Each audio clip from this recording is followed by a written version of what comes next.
Fréquence Auto, Fréquence Auto, l'expert. Françoise Maréchal-Thiolan, vous êtes avocate inscrite au barreau de Bayonne et de Paris et spécialisée sur le sujet de la médiation au travail. Depuis le 1er janvier 2017, les entreprises doivent proposer soit un accord, soit une charte sur la déconnexion. Est-ce que c'était nécessaire de faire une loi sur le sujet? Est-ce que c'est un droit? Est-ce que c'est un devoir? Dites-nous. Oui, bonjour. Alors oui, c'est un droit et un devoir. C'est un droit pour le salarié de ne pas être obligé de se connecter durant sa vie chez lui, dans sa famille, pendant ses congés.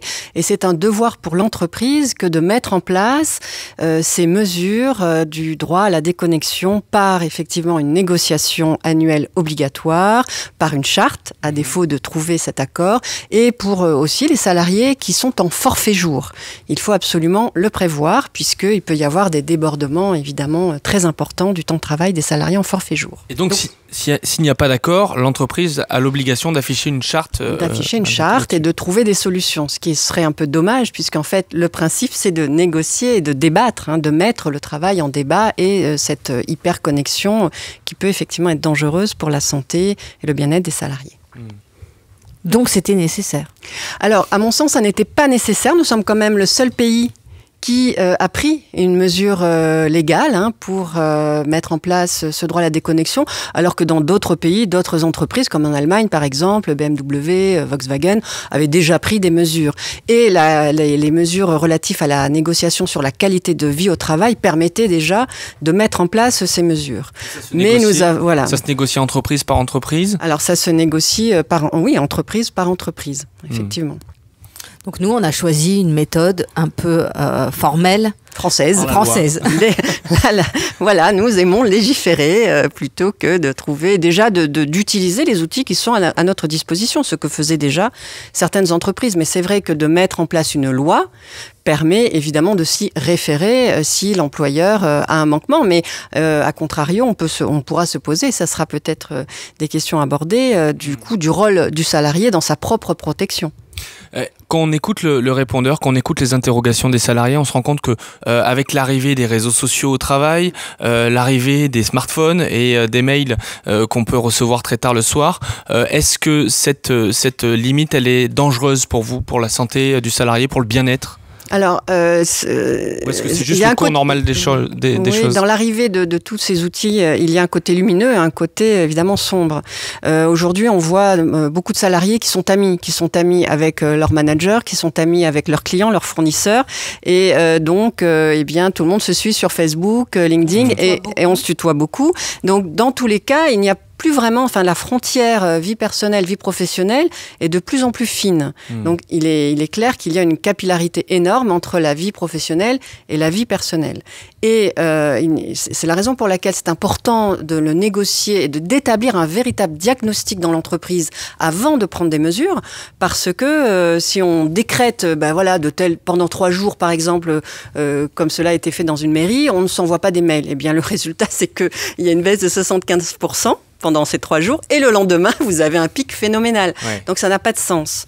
Voilà. Et c'est vrai que l'arrivée des smartphones dans notre vie, mais d'un côté comme de l'autre, beaucoup de salariés passent du temps sur Facebook, en entreprise, et vice-versa. C'est-à-dire qu'après, une fois qu'ils arrivent chez eux, on sait que beaucoup de cadres travaillent le soir, plus de 60% des cadres se connectent entre 21h et minuit pour continuer à travailler, parce qu'en même temps, ils peuvent aller chercher leurs enfants. Il y a une organisation du temps de travail qui permet aussi, finalement, de s'adapter à beaucoup d'obligations, notamment personnelles, avec le côté pervers que l'on peut trouver. Alors justement, quels sont les effets négatifs sur les salariés de cette connexion permanente?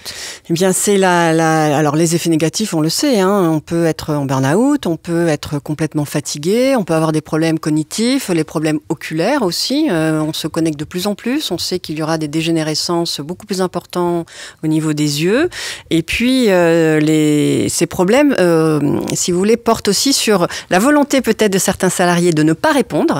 Mais quand vous voyez le collègue d'à côté qui répond, comment résister à la tentation en se disant, si moi je ne réponds pas, finalement, est-ce que je suis pas un peu la brebis galeuse? Oui, c'est ça. Et ça le fait beaucoup sur des mails collectifs en équipe, mais lui, il n'a pas répondu. Voilà, lui, il n'a pas répondu, c'est un bad boy. Mais beaucoup d'entreprises, justement, demandent, et interdisent de répondre justement à des mails groupés.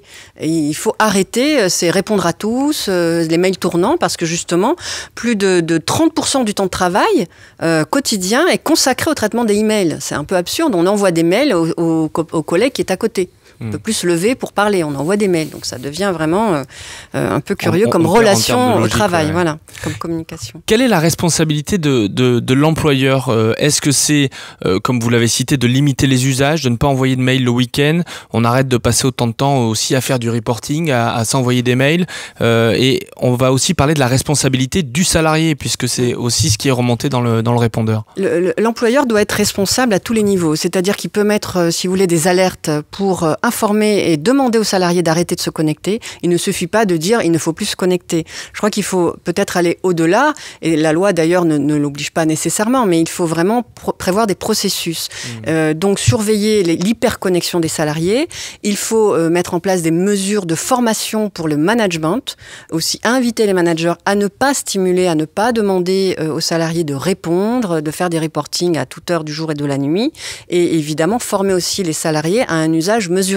On sait qu'en réalité, 80% des emails intempestifs émanent de 20% des salariés. Donc, si vous voulez, il faut identifier les salariés qui ont peut-être un usage démesuré.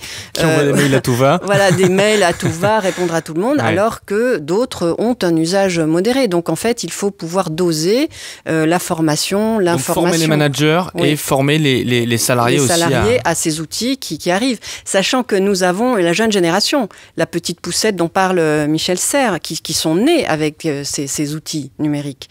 Aujourd'hui, il y a une différence d'approche entre notre génération et les jeunes qui vont arriver sur le marché du travail. Très clairement. Donc eux, ils n'auront pas le problème d'être connectés en permanence. Ils ne comprendront pas qu'on les en empêche, parce que dans le temps, moi, quand j'ai fait mes études de droit, j'allais à l'université, compulser. On passer les images en noir et blanc. Oui, vous rembobinez en noir et blanc. C'était déjà télé en couleur, mais nous allions à la bibliothèque et il fallait attendre que le livre soit disponible. Les juristes classeurs pour les photocopies, il fallait attendre qu'ils reviennent. Aujourd'hui, pas le même rapport au temps. Oui, à toute heure du jour et de la nuit, vous pouvez vous connecter, faire vos recherches, travailler. Ils ont un rapport du temps au travail, qui est complètement différent de celui de notre génération. On appelle le multitask, mais en même temps, on se rend compte que le temps d'attention des jeunes est moins important.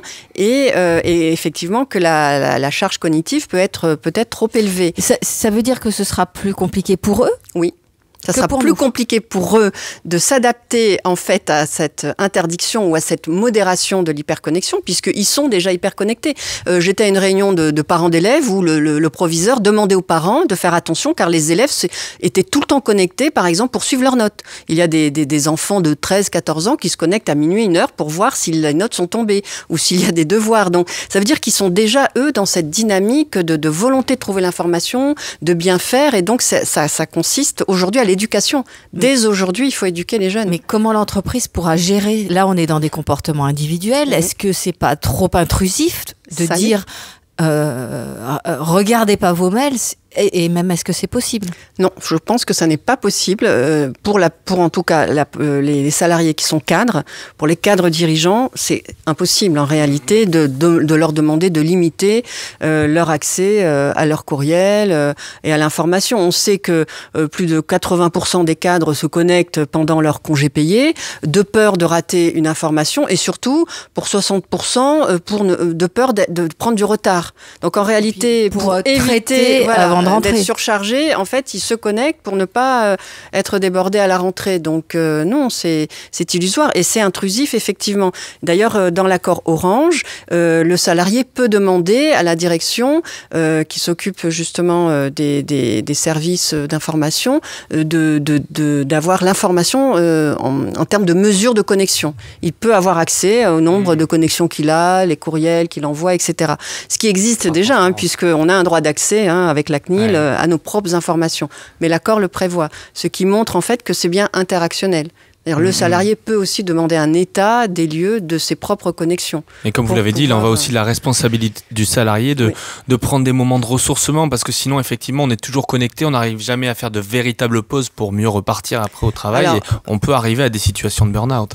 De burn-out. Et puis, on voit aussi, vous savez, il y a la vie professionnelle et la vie personnelle qui sont imbriquées. Si, quand je rentre chez moi, j'ai toujours le nez sur mon iPhone ou sur un autre outil, et que je ne parle pas à mon conjoint, je ne parle pas à mes enfants, à un moment donné, tout explose. Et la grande plainte dans les séparations, c'est l'absence de communication. Ça, c'était déjà il y a 20 ans. Alors aujourd'hui, vous pouvez imaginer ce que ça. On lisait le journal au petit déjeuner. On lisait le journal. On peut s'écrire par texto aussi au petit déjeuner avec son oui, son s'il te conjoint. plaît, passe-moi le sel, voilà, ou le sucre. Mais ça pose déjà de graves problèmes au sein des familles. Les enfants ne parlent plus aux parents, les parents ne se parlent plus entre eux. Donc ça peut créer effectivement des grandes souffrances et pas uniquement des souffrances au travail. Alors dans Fréquence Auto, on aime bien donner des exemples concrets. Françoise, est-ce que vous avez des exemples de ce qui a été mise en place, de ce qui a été testé justement dans cette logique de déconnexion au sein des entreprises? Alors, j'en ai qui ne sont pas spécialement d'ailleurs françaises, puisque BMW, par exemple, a déjà permis aux salariés qui travaillent chez eux d'inscrire ses heures sur leur compte épargne-temps. Alors, Areva, par contre, a déjà mis en place effectivement des mesures et a demandé aux salariés, ils bloquent les envois de mails de 20h, je crois, à 7h du matin, avec donc une diminution, mais avec vraiment une formation, une information des salariés. C'est-à-dire que si on bloque, mais qu'il n'y a pas d'information, cela ne fonctionne pas. Ensuite, vous avez dans certaines mairies, mais là c'est le problème, on empêche pendant quelques jours l'envoi des mails, mais ça ne suffit pas puisqu'on voit qu'après, il y a à nouveau une augmentation des mails qui arrivent dès le lendemain.